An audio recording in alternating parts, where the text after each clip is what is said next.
Muling pumunta si RJ sa bahay nila Annalyn. Nang makita siya nito, takang tinanong siya nito kung bakit ito naroon.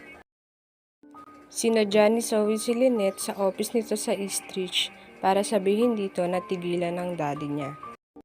Pinapaalis na ni Lynette si Zoe dahil baka ano pang magawa niya kapag hindi ito tumigil. Nang asar pa si Zoe sa sinabi sa kanya ni Lynette, nanatili pa siya dito dahil nakasiguro siya na wala naman talagang gagawin sa kanya si Lynette.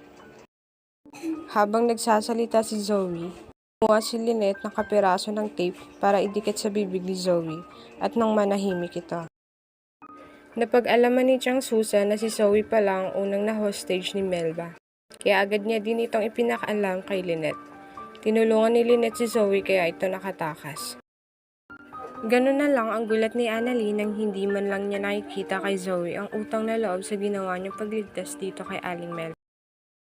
Nagmamataas pang sinabi ni Zoe na wala namang nagsabi na iligtas siya nito. At wala din siyang pakialam na kung may mangyaring masama kay Annalyn. Mas hinihiling niya na sana ay may nangyaring masama na lang talaga dito.